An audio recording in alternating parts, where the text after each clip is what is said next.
It's exactly 5:30, but we're going to give everybody 1 more minute. We currently have 4 voting board members. We don't have quorum as of yet.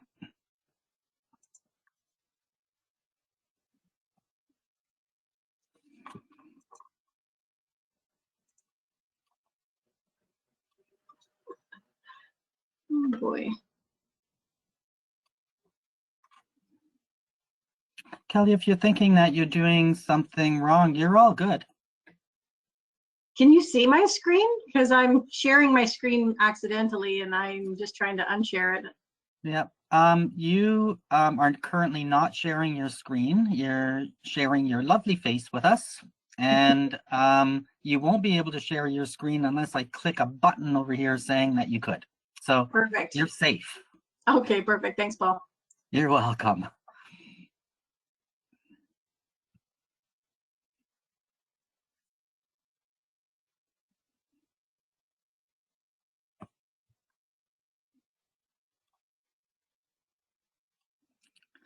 Chief Stevenson, welcome. Thank you very much for joining.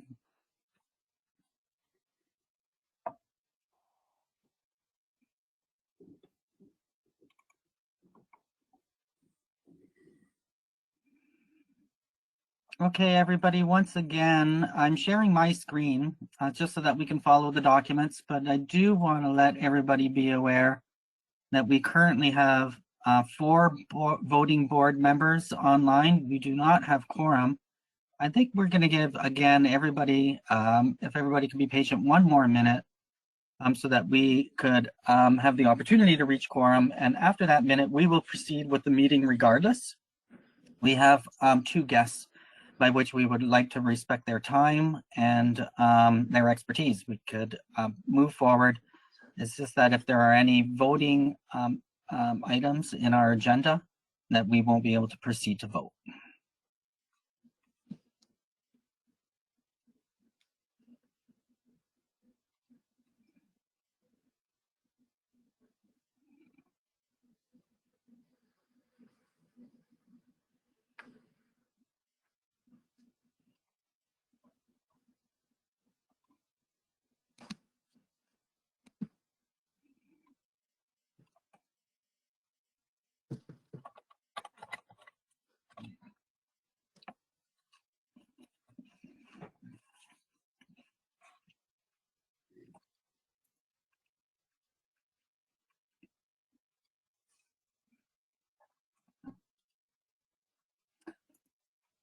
Okay, everybody, I think we've waited long enough, and again, in respect to Mr. Vare and as well, Chief, we will proceed. We don't have a quorum, again, a reminder, we won't be voting on any items that require voting because we don't have the quorum. If somebody joins in the meeting and we do have quorum, I'll make sure that everybody is aware of it. So we do have online Nicholas Luck. Nicholas, welcome. Thank you for joining, my friend. Myself, I'm not on screen, but I'm sharing documents with you. Angela, thank you for being with us. David in the background, you're always welcome, as we always say. Too bad we can't get you coffee and gather and do that, but at least we have you. Thank you. Kelly, welcome. Lisa, Ward 2 Counselor, welcome. Salvatore, our Executive Director, welcome. Chief Stevenson, thank you as our special guest, and as well, Tom Vare, thank you. The agenda is on your screen. We are calling the meeting to order, but we can't go forth to the approval of the agenda and declarations of conflict of interest. We don't have quorum for that, nor do we have the approval of the March 2021 minutes. Should somebody join, we'll revert back, but I believe that it is best that we go straight to our police services presentation and Mr. Chief Stevenson. Chief, you have the floor. Do you want me to give you a little bit of a prelude, or do you want to just take it right from there? I'm good with the preludes. Thanks very much for the offer. So this is a new forum base here to use go-to meetings, and I just need to know how to share a screen, so just bear with me for 2 seconds. Oh, my friend, it'll be, I could do that. I am just going to give you the baton. So if when you're ready, whatever is on your screen, it'll be shared as soon as I click your name here. All good? Oh, okay. Yeah, 2 seconds. And just one sec here. Let me know when you're set. Okay. Carrie Finley. I think that's it there.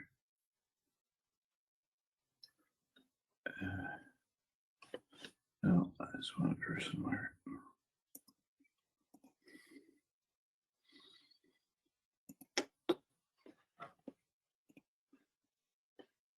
And one sec here.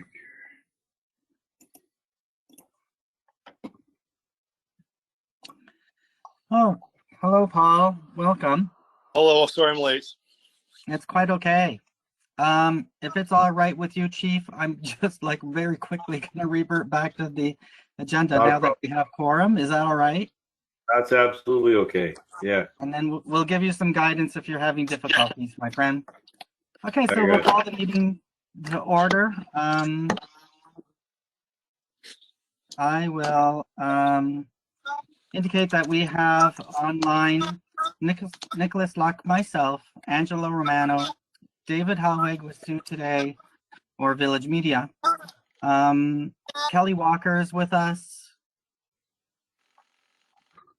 We have Lisa Vezeau-Allen, Ward 2 Counselor. We have Paul with us, Paul Mason. Salvatore is with us. Chief Stevenson is with us, a special guest, as well as Tom Vare. So welcome, Paul.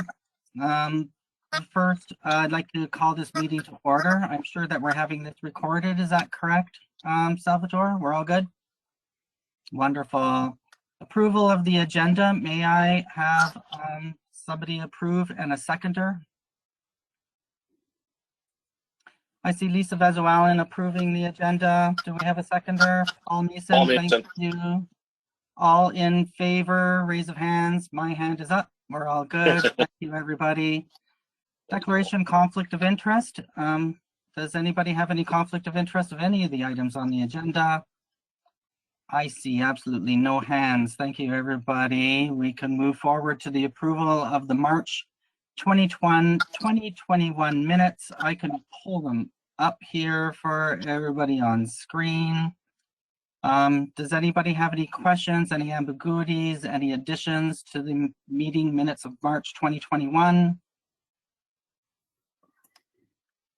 I don't see any, so can I kindly have somebody move to approve those minutes? I see Angela hands up, thank you, and I see Paul as a seconder, thank you. Everybody in favor? 1, 2, 3, Kelly is all in too. Thank you very much, everybody. Okay, back to the agenda. Welcome, Mr. Chief. I understand that we maybe had some difficulties getting you in. Are you able to see something on your right-hand side indicating that you could share your screen? Yeah, I see the share. I'll click that and we're ready to go. Most excellent.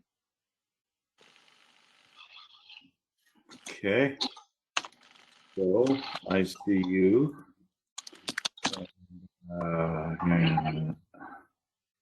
Where did my presentation go? Wow. There I it is. didn't steal it, Chief. There we go. There you go. That's good. That's a good. Okay. Okay, there we go. Everybody can see that? It's a little bit small, but I think if you zoom in and out as you go through, we'll be good. Just going to show you my technical savvy here. Okay, so what I want to do is just show you some 5-year longitudinal analysis of data, and it's actually quite interesting from those of you that enjoy a little bit of stats.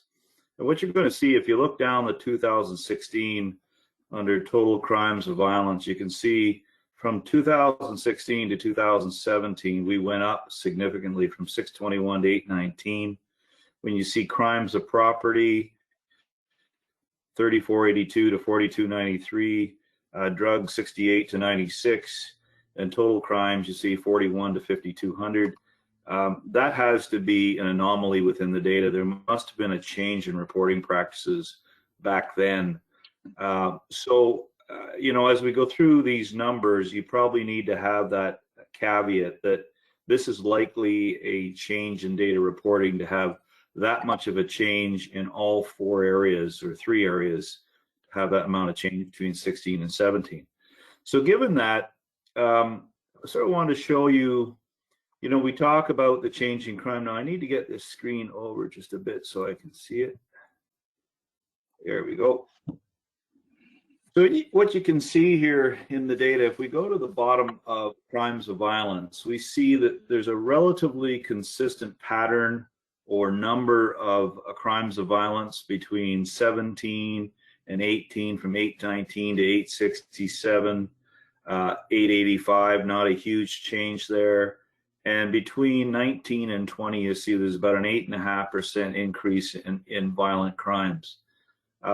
Your biggest violent crime category would be assaults, the most frequent, I mean, and you can see there's not a lot. There's only 2 that differ between 19 and 20. Significant difference, I would say, or close to significance, between 18 and 2020, between 640 and 701. Offensive weapons, and this is something you've heard me report in the press and at the police board, pretty significant, from 39 to 65. That is worth noting. And you can see it in our calls for service, where you know, the robberies, the theft of drugs, the theft of property to pay for drugs is usually accompanied by some form of weapon, whether it be a hammer or to a firearm. And I'll jump you up to robberies, and you can see the same. Fairly high in 17 and 16, 18, back down a bit in 19, and then up significantly in 2020. So you can see it's showing a 68% increase or 69% increase between 19 and 20. And we have seen that robbery issue. What I'd like to do is give you not just the statistical implications of it, but the operational issues. And every one of my 200 officers would be able to tell you that there is no doubt that crimes of violence on the street have changed significantly in Sault Ste. Marie over the last 12 months. Sex assaults have remained relatively consistent. Assaults, you see, haven't went up much when you're in the drug industry or the drug subculture, because it's always accompanied by either a weapon, which makes it a robbery, or a weapon in the substantive offense. When you look at the total overall occurrences, however, 885 to 960, 8.5% increase, definitely noticeable when you combine all these categories between the 2 years. Bring it down to crimes of property. I'll start with the most frequent one, which is your theft occurrences. So theft went from 1679 in 2017 up to 2018, down 1899, and actually down 2 or 3%, which is insignificant. So thefts have remained relatively constant over the last 2 or 3 years. We go up to the second one, which is break and enters, relatively consistent over the last 3 years, actually, with only a 5% increase this year, but definitely a 10% decrease between 18 and 19. So when they vary between 5 and 10%, you have relative, this is due more or less to chance and not to something different in your community. Now, if you look at break and enter to businesses, which is much more important for the group that are watching this today, you see it went from 154 in 19 to 195, or a 27% increase. That is where you see the greatest friction in the community, right? Where you see 27 or 1 in 4 occurrences is something to be noticeable. And I know each and every one of you can speak to friends and family that have had that. When we go down to attempt break and enters, we see that same surge from 59 to 79. You see relative consistency between 18 and 19, and then a jump in attempt break and enters and business B&Es relatively significantly. Mischiefs are your other one of your most frequent occurrences, and they have jumped up from 580 in 2019 to 2020. And mischief, as you know, refers to anything where another person has damaged another person's property. So that can be graffiti, that can be scratching cars, that type of behavior. Frauds are also up about 31% when you look at the differences between 19 and 20.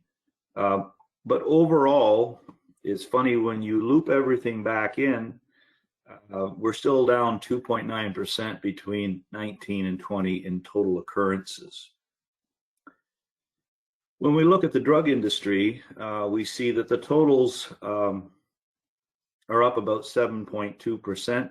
Now remember, this is the charges that we've laid, right? So not necessarily the occurrences, but the instances where we've been able to lay charges. So you can see, you know, went down from 12 to 9 on heroin, cocaine's up a bit, crystal meth is your second last one here. It's up significantly, and ecstasy isn't really an issue anymore. But anyways, you can see in terms of drug occurrences up 7.2%, significant drug occurrences in 17. But remember, that could be a huge drug bust where we took a lot off the street. We've had significant drug busts in 20 and in 19. So there's those. Now what I did, I had Carrie, hang on, I lost my screen again. I shouldn't click. So I had Carrie do a little bit of a trend analysis to show you. Sometimes people like to see the bar charts or a line that shows you the trend. And you can see here that, you know, from crimes of violence have been on an increase from, let's say, 540 up to, you know, 650-ish here, and 7 there behind this screen here. If I touch it, I lose it. You see property crimes, your most, when you look at it comparatively speaking, you see the theft occurrences are obviously the most frequent, and they have followed a trend line that has increased, not significantly, but it has increased. When you look at theft of motor vehicles, for example, this red, it's relatively constant. The green, stolen property, relatively constant. The break and enters, you see, are fairly, they have shown an increase. So that's a quick overview of a 5-year analysis. I know we had a pre-meeting, and what I thought I would do is just give you a high-level understanding of the data. This data is more powerful than others simply because it has the total population of data. So you're dealing with, you know, hundreds and thousands of occurrences. And that does have meaning in terms of what does the trend mean? It means the trend is real. And when I dealt with the issues of crimes of violence, you can see robberies and offensive weapons are 2 of the most dangerous here because they end up in serious bodily harm or death, unfortunately. Business B&Es, as I said before, 154 to 195. Everyone can attest to that, as well as attempt break and enters is significantly up. The drugs at 7.2% change between these 2 years is up, but not significant. So I'm open to sort of discussion on some of these issues. Go ahead. Okay, Chief, I thank you very much for that, and I'll open up the floor for questions, but I just want to let everybody be aware that the Chief opened up this exact presentation to the board executive and as well staff. And I was in attendance together with Salvatore, and I guess, again, before I open up for questions, what we took from that meeting was how important it is for ourselves to advocate to our membership that if there's anything that happens, we certainly should be calling police services so that they could gather that stat. And the more stats that we have, the more accurate the overall data or the overall picture. And we were including things like, I know how embarrassing it was for me to have my vehicle broken into because my door was open for like literally 5 minutes, and it was embarrassing, and I didn't report it. But those even though it's embarrassing, I think we really should be letting our membership be aware that stats are important and to contact police services. I also, again, before we open up for questions to the chief, indicated that we would have a meeting of our board members to decide what we see of these stats and what we'll be doing from here on forward with those stats, i.e. in previous meetings, we were discussing sharing with the membership. Should we or should we not? And I think that would be a separate meeting in itself. So I'll open up the floor for questions to the chief, and we have Paul. Paul, go on ahead. All right, quick questions. So I noticed that offensive weapons are up. Where's replica weapons fall into that category? Where does what type of weapons fall into? Replica weapons, like the fake handguns. I see a lot of reports in the news about that. How does that fall into reporting standards? So a replica weapon, a knife, a hammer, a pencil, all of that is distinguished as a weapon. It doesn't, when we say offensive weapon, it doesn't have to be a firearm, a real firearm. It's anything that's used as a weapon as force. So that's open to everything. That's why I go to hammer, pencil, whatever they can grab and raise in a manner that's threatening to someone becomes an offensive weapon under the criminal code. I figured, thanks. And also, sorry, No, I go guess ahead, Paul. it goes without saying a lot of this increase is due to the whole COVID situation. Is that fair to say? No, I wouldn't. I mean, number one, I could never say that unequivocally. I don't have data to show that. What I do know is that your crimes of violence are usually related to the drug trade industry. So this is the way it works. If you're a long-term drug user, number one, you didn't choose to become that, but you are.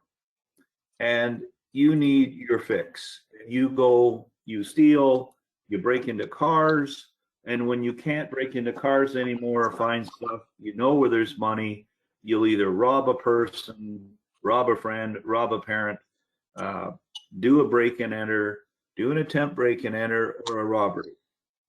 And you use weaponry in the process of doing that. Weaponry to a drug addict is like a hammer to a carpenter. And they can't get their way unless they have some edge in the game, so to speak. So for me to say that COVID-19 is certainly a source of frustration, I would say. I would definitely say that these people were already on edge before this happened. And when this happens, i.e. less mobility, more stay at home, more police scrutiny, larger drug takedown, less product on the street, prices go up, more need for money, more violence. So I don't know if I answered your question, but I don't want to mislead you to say I could say that, but I can say it puts the community at a greater level. And I think all of us, business otherwise, counselors would see this in our community, that certainly that population are at greater risk of going into crisis as a result of COVID. Thank you. Thank you, Chief, and thank you, Paul. Any other questions, Paul? Nope. All good, thank you. Opening the floor to anybody else. Anything for the Chief? I don't see anybody hands up. You're a popular and well-explained person. Oh, I'm sorry, I see Lisa's hand up. Lisa? I just wanted to thank the chief for coming and explaining the trends. And I want to say we have had some occurrences on Gore Street. We immediately called police and they were very helpful. And it is really important for people to call and report.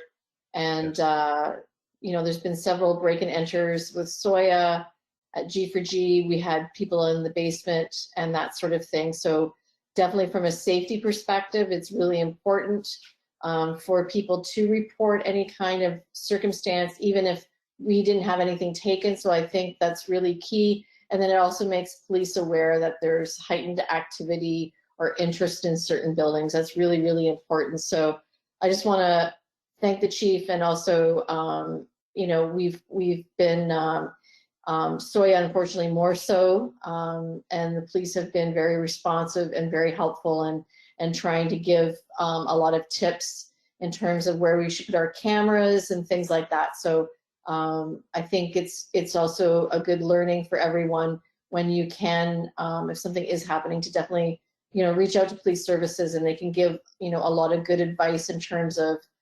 reducing potential crime due to, you know, just simple things like where your camera is located. So thanks very much, Chief. Really, really appreciate you taking the time tonight on this beautiful night. Well, I do appreciate your support, Lisa, as always. And I just want to reiterate the importance of calling the police.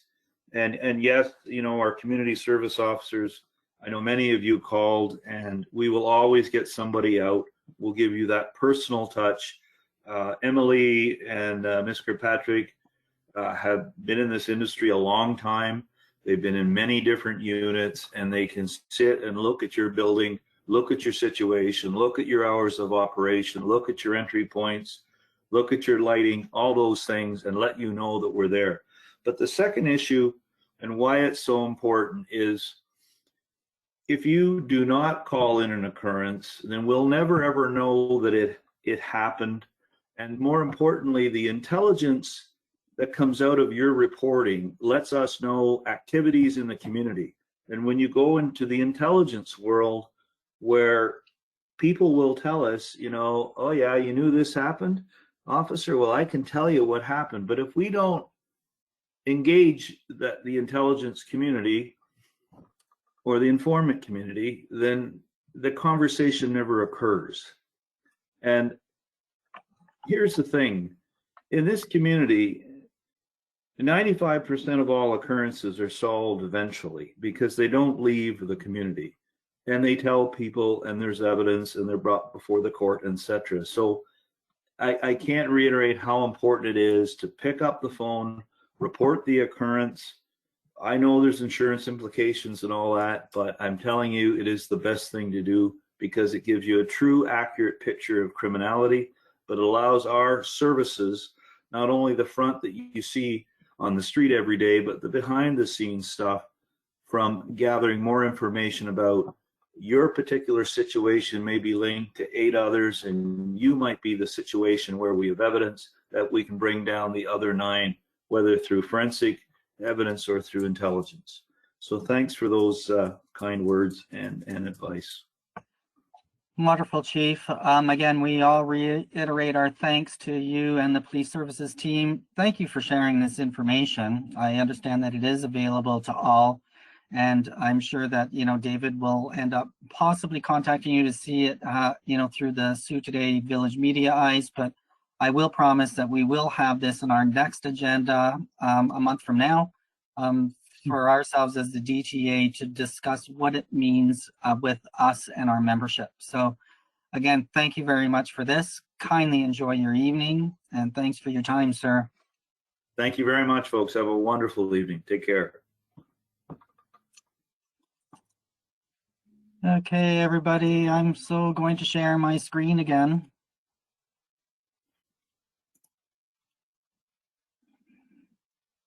Okay, so thank you, Chief Stevenson, again. We do have another presenter today, the distinguished Mr. Tom Vare. Tom, are you still out there, my friend? I am still here. Thank you. If it's okay with you, I will share the baton if you have something up on screen. Perfect. I do.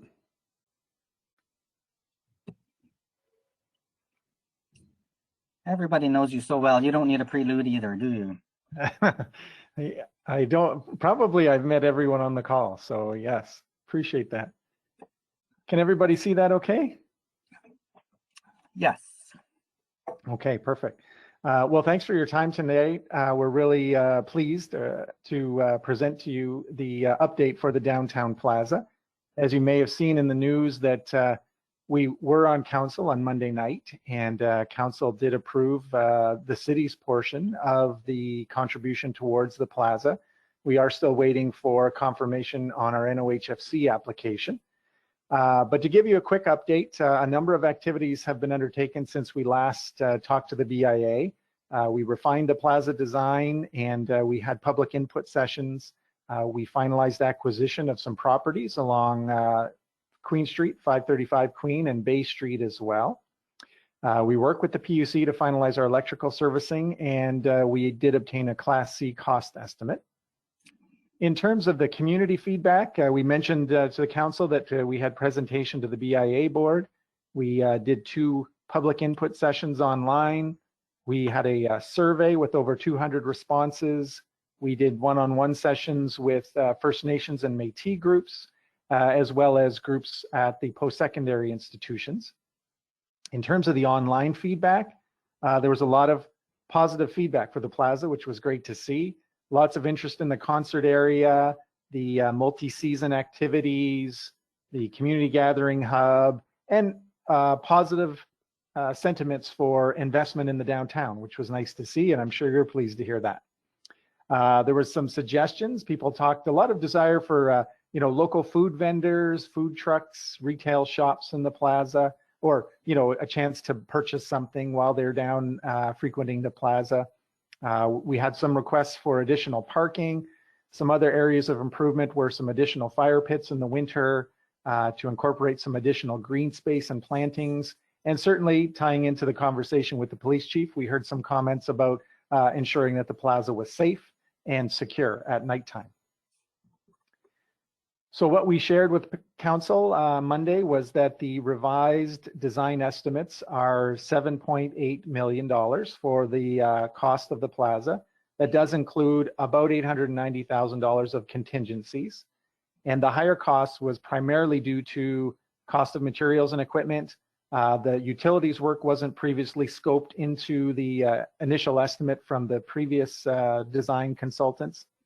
And also some new scope with the plaza. So we increased the footprint of the site with the acquisition of Bay Street, and council did approve the acquisition or RFP for the mobile retail units. We'll be returning to council with a recommendation to award tender, but we wanted to include some infrastructure and services to those units, as that was one of the suggestions, feedback from the public was for food and drink options in the plaza.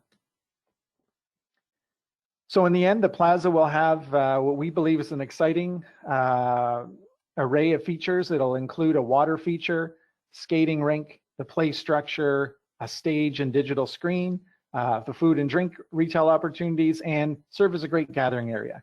And getting right into the design, this is an overhead view of the revised design of the plaza. And you can see the one design change is instead of the large kind of scrim of water, we've moved to a fountain that will have dynamic jets that shoot out from the fountain. There'll be a play area here. We will have the stage and screen down here we call the lower room. We've included the mobile retail units here in the bottom corner of the plaza. And also up in the top here, this is the new building that will be within the plaza. So just drilling down in a little more detail, the skating rink will cover that larger area in the wintertime, and people will be able to skate around the mound or the planting that's in the middle of the rink. And that'll be a rink that has compressors, so we'll be able to ensure that we get good coverage throughout the winter months with the rink. That's just a shot of the plaza in wintertime, kind of a 3D rendering. This is a drawing of the new building that will be put in on the Queen Street side. It will have glass windows along the front so that you can see in, and it will include washrooms for the public. It'll include an area for changing in the wintertime, get your skates on. In the summertime, if people need to change the kids to play in the water feature. It'll also have room for the Zamboni and the equipment needed for the facility and a little bit of storage as well. Transitioning from the upper room to the lower room, because there is quite a grade change, we'll have some amphitheater style seating and step down to that lower room. As mentioned, we'll have the stage and a digital screen that we hope to really put into great use to have all kinds of programming down in the plaza around all throughout the year. We'll have lots of seating for people to sit and gather in the plaza year round. We'll also have a play feature for the kids to climb on and some accessible features as well for children in the community. We've increased the trees and planting throughout the plaza area. And just to recap some of the design adjustments since we last presented to you, we revised the water feature. We changed some of the surface treatments up top to concrete and asphalt in the bottom. We added some more parking spaces. That was one of the comments we heard back from businesses in the area. We've included the services for the mobile retail units, and we made some adjustments to the lighting, tying into the conversation with the police chief. We will maintain our crime prevention through environmental design principles, or SEPTED principles, ensure there's lots of good lighting in the plaza, as well as some fun elements to broadcast lighting and images on the rink in the wintertime. So I won't go into a lot of detail. Happy to answer questions, but the budget broke down for council. We've got the overall budget and the acquisition. So the total project cost is 8.47 million. We have already confirmed, which we really appreciate, funding from FedNor, 500,000, which has been approved. We're waiting for the decision from NOHFC. We also have a line item for sponsorship, and I know we talked about that before. Paul, I know you had suggested the BIA members may be able to lend a hand in helping the city to fundraise. We would greatly appreciate that support. And the city share would be 5.3 million. So just to recap, the city has set aside 3.875 million already, and council did approve an additional contribution of 1.472 on Monday night. And we propose this to come from the Community Growth Initiatives line item, which is a line item in the budget of 500,000. So there won't be any impact to the levy with this current spend level. This slide just broke down in a little more detail the breakdown of how we got to the city's contribution. The fundraising goal is 600,000 to be raised, and we were really pleased to announce that the Rotary Club of Sault Ste. Marie has agreed to contribute $200,000 towards the water feature and the rink, which is fantastic. We really appreciate Rotary stepping up with this major contribution. So we have $400,000 to fundraise. I'll share in a moment the document on how we hope to get there. And we have different sponsorship levels, also opportunities for individual donations, which would be eligible for tax receipt, and also corporate sponsorship opportunities, as you know, this is going to be a very frequented area of our downtown, and great opportunities for businesses for putting their brand out there in the community. So council did approve on Monday night. This was the slide that was presented to council. So our next steps there were for council to proceed with approval, which they did approve. And now our consultants are finalizing the construction drawings. We'll have the tender released later this summer. We're targeting July, it may be August. With construction, we'll get hopefully a bit of construction in the fall, but most of the construction will take place next year. And then we look forward to opening the plaza late summer, fall in 2022. So just in summary, you know, we believe the importance of the plaza has not diminished. We think it's a critical element to helping our downtown revitalization and bringing more people into the downtown. The timing of 2022, certainly we hope that, you know, by that time people are I'm sure already eager to get out, but much more willing to get out in groups and mingle and be with the public. Certainly the investment aligns with our corporate strategic plan, the downtown strategy, and the consultations we've done with folks like Roger Brooks looking at how we can revitalize downtown. We believe the plaza, really aligns with all those goals and emphasizes the importance of the downtown and the community. We do know and shared with council, certainly the condition of the downtown is a primary way, prospective residents, businesses, and students, assess the health of the community and the appeal of the community when they're deciding to move to Sault Ste. Marie. We also believe city leadership, in this area will help foster further investment in our downtown. And we've made good progress, and we want to continue that momentum in our downtown. And finally, the way the plaza is designed and the resources we will put into programming is we really want to make sure this is a four-season destination that drives people into the downtown all year round. And we've got activities for all ages and things that will appeal to everyone in the community come out and be part of the downtown. So that is a quick overview of the presentation. Now, are you seeing my screen now with the PDF document? We could see your screen. It could be a little smaller unless you're going to scroll. Okay, sorry, I will shrink this down.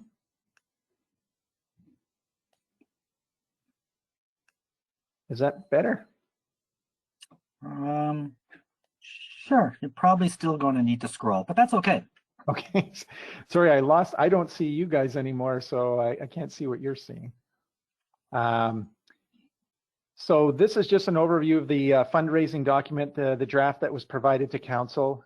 We talk about the plaza and the important components of the plaza. So we have the water fountain and ice rink, which Rotary has sponsored.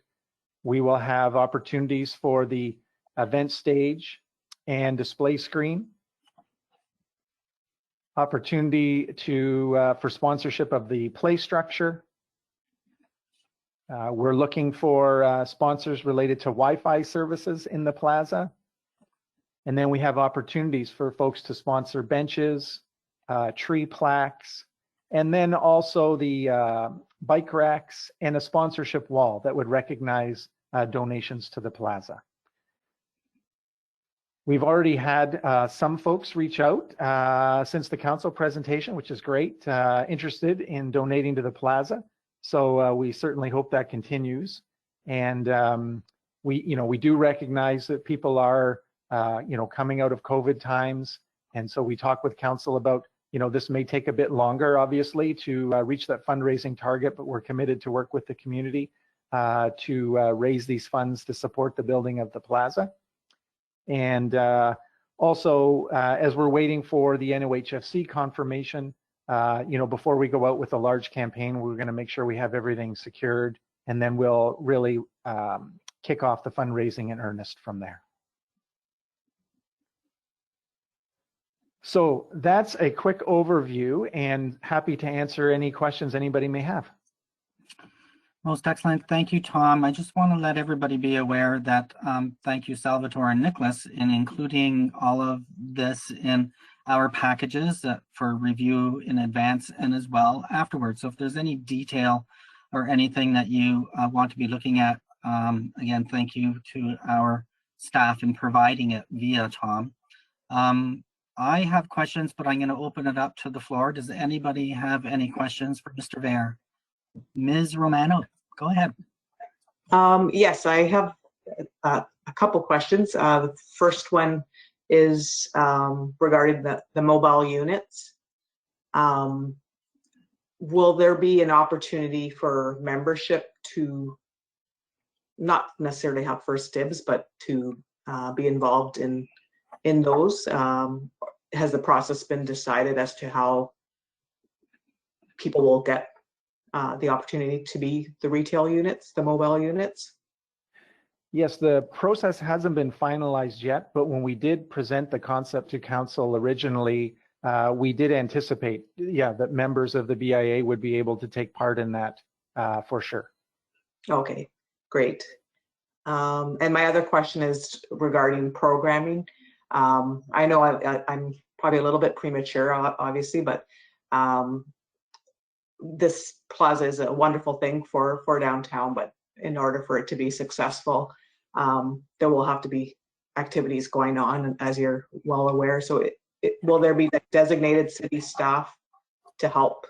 Obviously with the DTA staff, it's bare bones at times. So will there be some city staff designated on this project? Yes, so a couple things. You know, we're certainly turning our management staff and our recreation and culture staff attention to the plaza. We've had a lot of conversations about the activities and the programming that we will have in the plaza. And then when we went to council on Monday night, we also included the operational budget for the plaza, and that did include some dedicated staff to assist with plaza operations. So, you know, we certainly want to make sure that we have the resources and attention to make this a success. Great, thank you. Thank you, Ms. Romano. Any other questions for Tom? I have some, if that's all right. Oh, I'm sorry, Lisa, go on ahead. I apologize. I just want to reiterate to Angela, because we did receive the operations budget. I believe it was 2 full-time equivalents and 4 summer staff. I'd have to look at my notes, but it would be Virginia McLeod who would lead a lot of that programming, and we've had discussion. I also wanted to just say that the accessibility committee was also given a full presentation with the plaza, so there will be oversight and input from an accessibility standard as well before there is any finalized draft plan. So all things, right? Whether someone, you know, needs it due to the fact that they're in a wheelchair or have a walker or sensory, or, you know, is not, you know, whatever, it'll run across the gamut through the accessibility committee. The one thing, and it's just a suggestion, putting my fundraising hat on that I've done for way too long. One thing that I think would be a great collaborative between Downtown Association members and city is to find, there's always, you know, like there's Giving Tuesday and there's different giving things throughout the year. Canada Helps is doing a big thing in the month of June. Is finding someone that will match donations. So if you're doing like a, you know, for the month of November, we're going to do a big campaign push, and we're going to do a big online campaign of, you know, people, we want a brick is going to cost $200 or whatever that is, right? Like you need to make it like something, you know, tangible, is to find a donor that will match donations. I'm finding that's really a good trend right now that's happening in the giving field, and I would make that suggestion to do some sort of, and that would be a great kickoff when you're doing campaign. I agree right now until everything's set into place, because council also, that was the discussion that if the $2 million from NOHFC doesn't materialize, then Tom's going to have to go back to the drawing board in terms of budget. So I just wanted to be very clear with everyone about that. But definitely, I think you could do something really fun in terms of a kickoff and finding that donor to do a match. And don't be afraid to look outside of, you know, I've had great success with insurance companies that don't exist here, but we use their services, right? Just to throw something out there. So think about who we do business with, who we get our supplies from, who we pay our insurance to, who has, you know, all of the banks have community foundation bits to them. So that's my freebie for the night. I appreciate that. I won't charge you for that one. I'm making notes right here, and I appreciate that. I won't charge you for that one. Thank you. Yeah. And then I think from this would be something great to get MIAC involved in, and they could do something fun like sell T-shirts, you know, things like that. So I think there's a way to kind of draw that, because the one thing I think we're missing is that youth piece. I say that just because I was at Social Equity Wednesday's my long meeting day.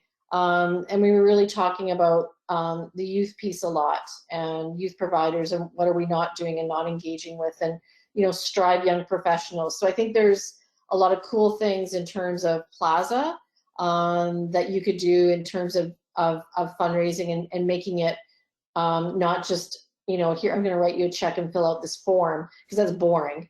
I think you could really it would be a great engagement piece in terms of different pockets of different organizations. And they don't need to be, members of the downtown. It could be, hey, I'm going to go there and I'm going to like it. So I think definitely kind of increasing the reach of who to engage in terms of fundraising would be a great idea, because it is tough out there right now. I can tell you that for sure. Yeah.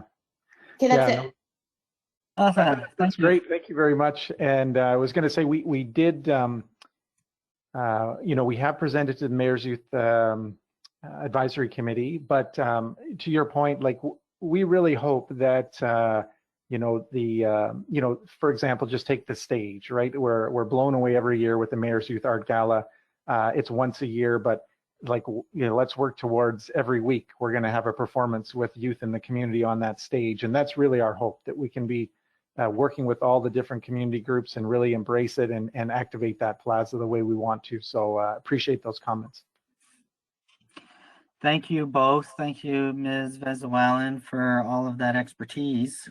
I'm going to just share some items. I think I'm going to go to a couple of items that are more design related, and then others that I think will end up assisting with the whole raising of the funds. We just mentioned, or Lisa just mentioned, that our young are very important for us because we're having a hard time maintaining them. And there was talk about Wi-Fi being spread through the plaza so that our young are not utilizing their data and they're not going. Is that something that is in the picture on a design sense? Yes, yeah, we've got certainly the services, the conduits, et cetera, will be there for Wi-Fi. And I've already approached a number of different companies and pitched the plaza to them and Wi-Fi services. And we're in discussions with a few companies now to try and bring one in to the fold. Most excellent. My other one is the additional parking that I've just, seen in the presentation. Thank you. How do you access that parking on the northwest side? The northwest side, so everything would be accessed from Bay Street, coming up Bay Street into the parking lot on the south side and the northwest side. So the very top, you see that parking in the north side of the parking lot, that is parking, that is Stone's parking lot, and then below that would be the public parking. Okay, most excellent. I was just wondering if maybe there was a change in accessing that lot from Queen Street, but it's all in from Bay. Thank you. That's right. Last design question. I think Plaza came into fruition, and thank you, via Roger Brooks and the collaboration with the City of Sault Ste. Marie.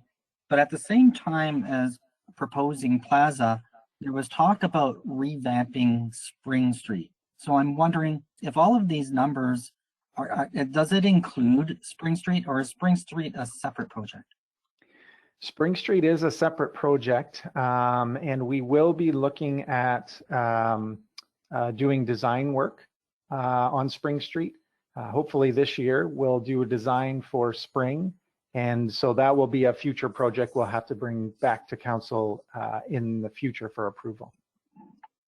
Most excellent. And to assist us, I'm going to say to bring the reality to our membership who are, battling COVID and everything on a financial point of view. And we find that our membership typically is tangible with things that they could smell, hear, or feel. And we're wondering if the consultant has provided or is able to provide from their variety of award-winning complexes, plazas like this, sharing stories in communities like Thunder Bay with their designs and others, where the merchants, will say, or members of like ours in those areas have learned great success, great collaboration, great everything. Are there stories that we can share with our membership from other success stories? Absolutely, yeah. And I'll follow up with the consultants, and we can pull some of those together and share with you. I know we've certainly had the conversations with them since we began the Plaza project and talking about the impact it's had in other communities. So we can pull some of that together and share it with you.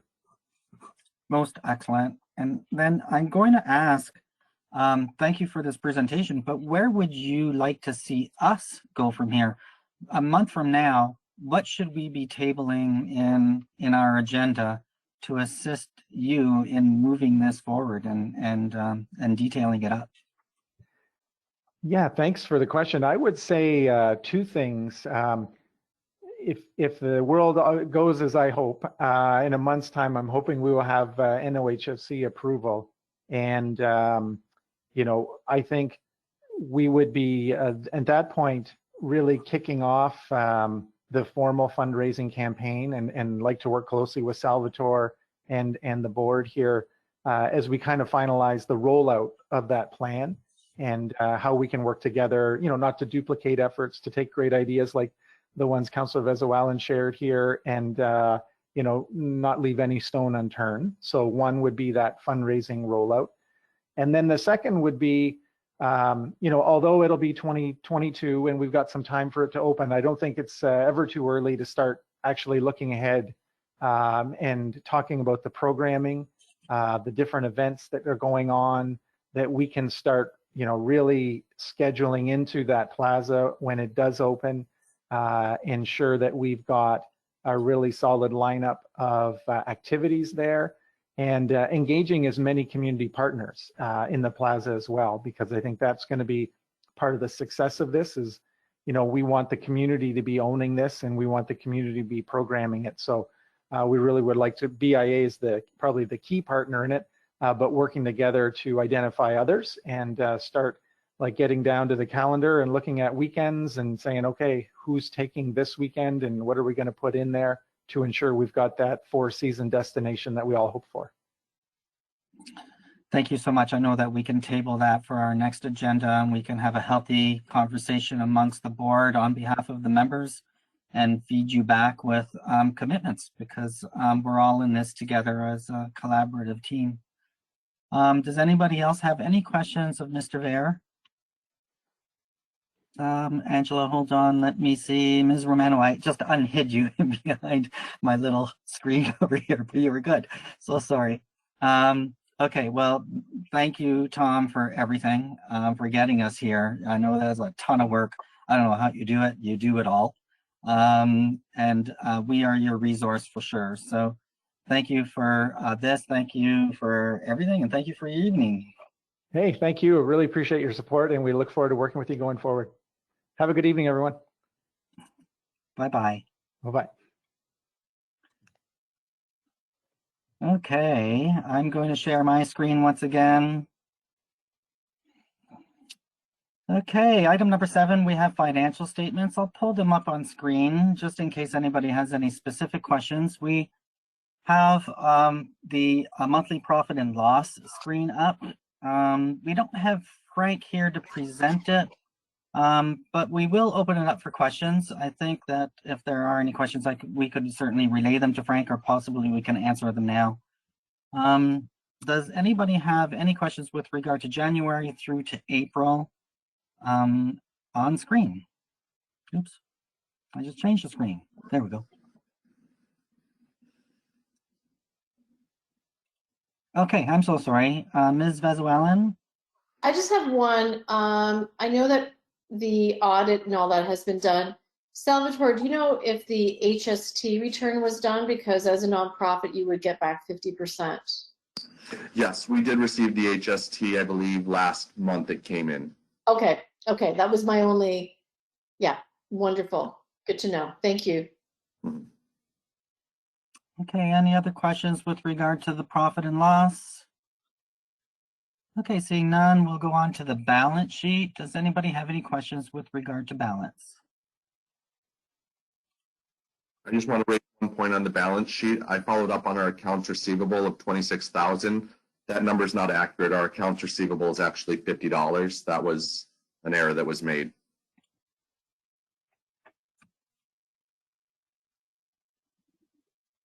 Okay. Any other questions, comments? Okay, I don't see any. I don't believe we have ever gone forth and had to approve our financials, but I think that we should actually have a mover and a seconder. Does anybody move to approve the financials as presented? Angela, thank you. Does anybody second? I will second. And all in favor? I see everybody's hand up. Thank you, Ms. Walker. Okay, approved. Next item up on the agenda is video advertising. And forgive me, Salvatore, I'm not sure for whom this was placed on the agenda. So if you could kindly introduce it, and perhaps it is yourself who is going to speak upon it, or will it be Ms. Romano? That'll be Mr. Romano. She brought it forward. Okay. Go ahead, Angela. Okay, I don't think it'll necessarily be a voting item, but I did want to bring it up as far as obviously with the lockdown looking like it will be extended. I know some of our membership could probably use some extra help getting the word out regarding being open for curbside pickup. Some of our retailers especially. I know last year, I believe it was Nicholas may have taken the lead on, and he can confirm that for me, but he did a really effective video. I think it was Open for Business, where he used a lot of our membership and did a video promoting which places were open. I think something like that would really help to let people be aware of which ones are offering curbside, and also our restaurant as well. I think it was done in-house, but I haven't had a chance to discuss this with the staff. But if there was a possibility of doing something like that, I know that as communications chair, I do my best to promote all the individual posts, but I think a video is a little bit more effective and would definitely help some of our membership. So I guess it's just, I brought it up as a discussion piece, and whether the staff feels it's something that they can do. So I guess that's my main point here. Most excellent. Thank you. Salvatore, Nicholas, do you want to comment on time allocation, etc.? Go ahead. Yeah. So I've spoken briefly with Nicholas about this. We were holding off at first, dedicating the time to it because we weren't sure if we were going to be opening up in a week, but I think we can say that's not going to happen. And I think it's something that could be, we could go down and do that. We have a lot of the groundwork there because the video was produced by Nicholas in-house. So a lot of the pieces are there. It would be more of an update piece almost to the original video. I don't know if Nick has anything to add to that. Yeah, I mean, for sure. I'll just have to do some. I do remember receiving the email, so I've just sort of been doing some research and trying to come up with some new ideas. So I did want to speak with you, Angela, not on this video, but a few other things. So maybe sometime this week or next week. Sure. So. Most excellent. Thank you. I have only one question. Oh, I'm so sorry. Go ahead, Angela. No, I was just saying thank you. Oh, okay. I only have one question, but I'll still hold the floor for anything for Angela on this topic. Mm-hmm. Okay. My only one question is, I think, more for Salvatore and Nicholas. I know that OBIA has been sharing a ton of things that our members equally experience to other members in communities like Burlington or Collingwood or of equal size. And I know that they have a number of initiatives, and possibly, and I know that Nicholas and Salvatore, you're reading them through, and because I'm sharing them with you, but possibly, Angela, maybe we should be sharing them with you as well, just so that you can have a picture as to what other members, same size, same scope, are experiencing in other communities. Sure. And what they're doing as initiatives, for sure. Yes, sounds good. Okay, it's not a voting item, but any questions for Angela? We're good? Okay, thank you, Angela. That was wonderful. Thank you. Okay, subcommittee reports, finance, 5 minutes. I know, again, Frank isn't here. We did review the financials. It's just very brief. And I suppose that there is a report on Frank's behalf, and that would be the progress that staff have made with Community First Credit Union and our new account there. So we're getting that much closer to the overall goals of internet banking, credit card staff, all of those wonderful things that we discussed as a board for items in the past. So I know that Frank will give a report in more detail and be able to answer some of your questions, but I suppose aside from financials, as we just reviewed, that's really the only finance type update. Salvatore, am I wrong? Is there any others? Yeah, that's it for the most part. The only other change that we had regarding finance was with how our statements are presented. We had them reorganized so they align with how we present our budget to City Council, because they were presented in 2 different forms and they just needed to be on the same page, so things made sense. For sure, they didn't jive. Thank you. Okay, anybody have questions with regard to finance? Okay, very good. Next agenda item on subcommittees is the service sector. Ms. Kelly. I don't have any major updates at the moment. I've been speaking with Salvatore off and on over the last month or so, just in regards to reestablishing the objective for service sector and how I can assist moving that forward with some of the changes as it relates to the safety component and those meetings, etc. So Salvatore and I will continue to speak about that and reestablish kind of how the future looks as it relates to my involvement with service sector. Sorry, I got to step away. Well, go for it. Yeah, we see you with a bunch of customers. Business is good. I loved it every time she left her seat. Thank you, Kelly. We won't obviously have questions of Kelly. She's away. But if we have any, then we'll revert back to anything that you would like from her. Communications. I think you already had a great update there, but you probably have more. Is that right, Ange? Not too much more.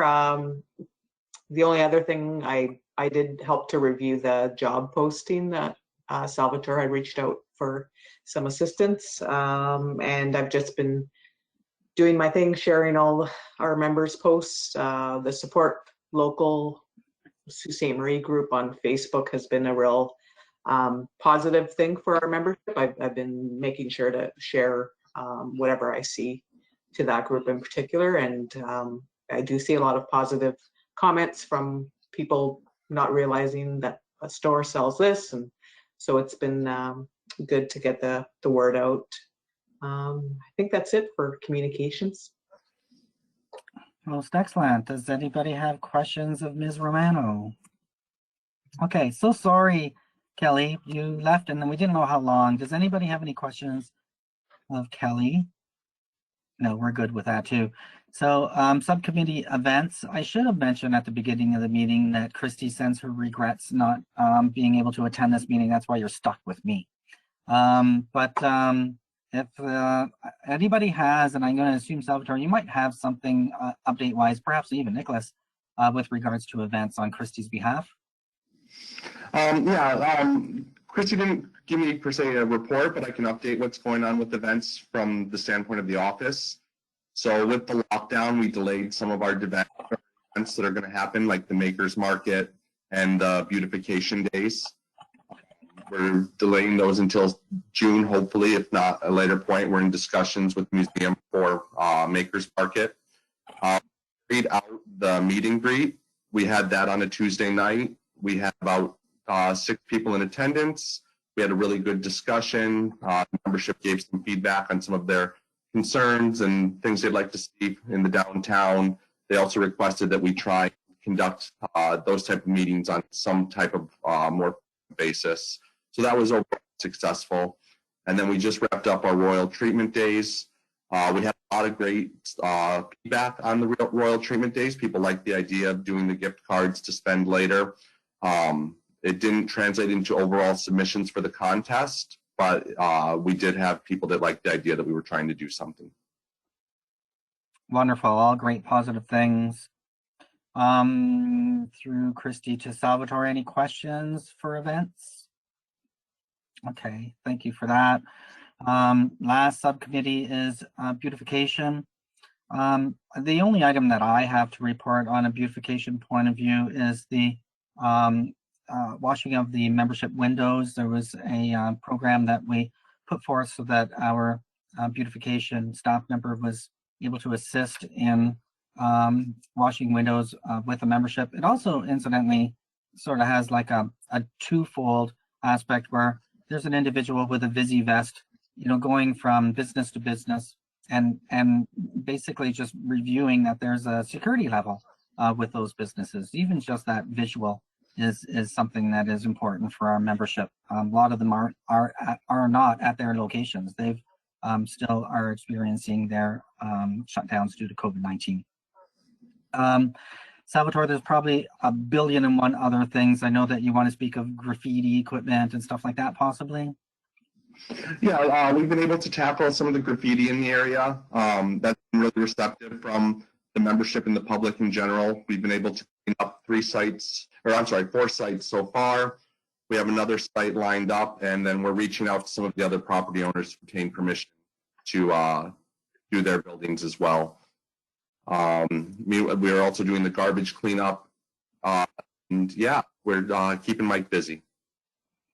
For sure. Okay, so thank you for that. Does anybody have questions with regard to beautification? Okay, all good. Thank you everybody for those reports. Next item on the agenda is the manager's report. I'll pull it up on screen, and the floor is yours.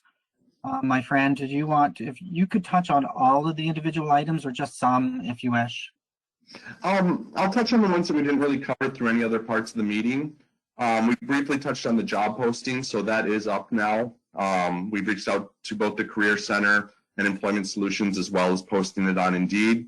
That's going to be posted up until May 24th with the hopes of having somebody start on June 22nd for that role. In addition to that job, we were also approved for the Canada Summer Jobs Program. So we qualified for 3 students, and they will be spread out throughout the summer. 1 will be starting at the beginning of the summer, and 2 are coming in near the end of August. And then additionally, circling back to downtown safety, we have some discussions ongoing between both the police department in terms of things we can do to improve safety in the downtown. I've been speaking with Tom Barron, Don McConnell, regarding things that we can implement. We're exploring different programs, such as in security patrols, possibly looking at a downtown ambassador program that we've had some discussions on. And we're going to be doing the SEPTED walk coming up once lockdown's over. And I can speak to anything else that was also in the report or any questions anyone has. There's an invitation for questions. Anybody? Okay, wonderful. Thank you, staff, for all of that. Thank you for describing it, Salvatore. It means a whole lot to the membership for sure. Okay, next item of the agenda. Typically, and I know that we rarely end up placing it on our agenda, but we really should have a new business item. And new business, I'm going to say, isn't an open forum to be bringing forth whatever discussions that we would want to, without preparation. It's not for, let's now talk about parking. But I think we should have a new business item in the agenda for items that sneak in between the time that the agenda is, posted to our membership and something happens in between. In this particular case, we were wanting to talk about recruitment, which Salvatore managed to cover in his report. So, if there's anything that we find is important and squeezes in and that the executive approves for it to be as new business, then we can be discussing that in this agenda. So at least we're not waiting a month on some important factor that we really should be on top of. So I know that there aren't any, so sorry, go ahead, Salvatore. No, I just wanted to add it to the recruitment part. So we're in the stages of looking to put a call out also for the vacant board position to be filled. So we're just drafting that notice to go out now. Most excellent. Okay, and that definitely was a new business item that was approved to be on there. So thank you very much for that. And if you can kindly ensure that new business is an agenda item, like I said, it's just important to capture some of those items.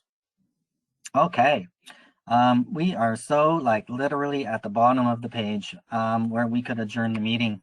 So I should be asking for somebody to move to adjourn the meeting, and a seconder would be appreciative.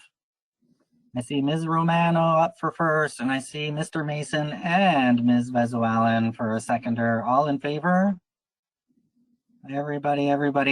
Thank you ever so much, everyone. Good meeting. Enjoy your evening. Happy belated Mother's Day for those of you who celebrated that. Take Okay. care, everyone. Bye, Good to see everybody. you. Bye. Be well. Take care.